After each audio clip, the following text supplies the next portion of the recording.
Hello mga Zay! Ay nano, nag-vibrate yata yung lalamunan ko. Ito nga pala yung umaga ng araw ng mga nagdaan. Ano daw? Ito nga pala yung araw na i-assess ulit kung kaya ko bang mag-normal o hindi. Siyempre alam nyo na, medyo thunders na ang person. Tapos slightly used pa. Yung mga LDR lang talagang makakaintindi kung ano yung slightly used.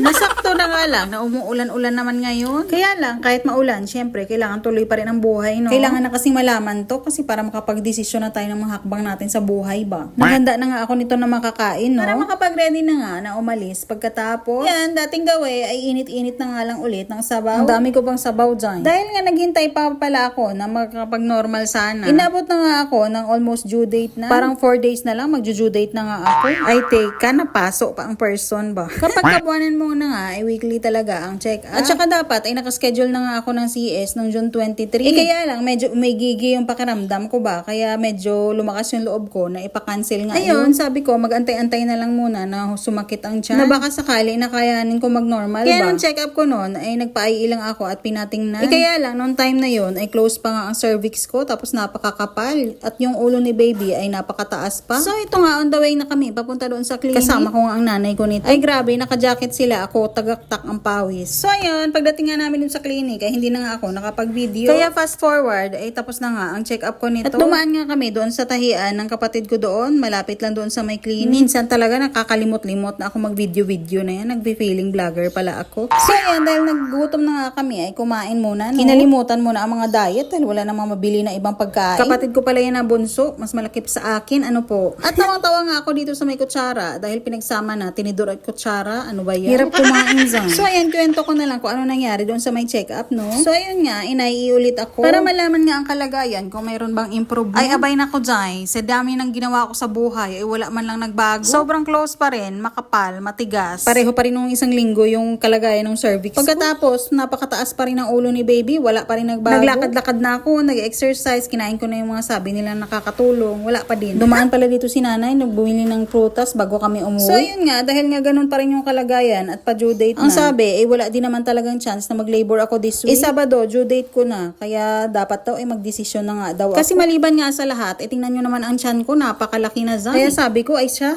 bukas, biyakin nyo na, agad-agad. Siyempre, no, bakit pa tayo maghihintay kung wala naman pala talagang hihintay? Eh, siyempre nga, nag-usap kami ni Dudong, no? At saka, siyempre, na final na nga yung mga schedule. Kaya ayun, umuwi na kami pagkatapos at hinanda ko na yung sarili ko sa kinabukasan. Kasi actually, nakakaba. Kasi first time ko talagang ma-admit sa hospital zone. Tapos, operasyon pa. So, ayun, binigyan na nga nila ako ng instruction kung kailan ako magsisimula mag-fasting. Kaya, ayan, nag-ready na ako ng mga pagkain ko, no? Ito pa pala yung brown rice ko kasi nga, diba, nag-diet-dietan rin ako para hindi masyadong lumaki si baby. Pero lumaki pa rin siya dahil wala tayong magagawa. Minsan talaga, wala tayong karapatan para mamili kung ano yung mas maganda sa atin, no? Marami kasi nagsasabi na mas maganda yung normal, mas maganda naman talaga, kaso lang, anong gagawin natin? Hindi aari dyan. So yun lang, na-share ko lang. Salamat sa panonood. Sa muling daldalon.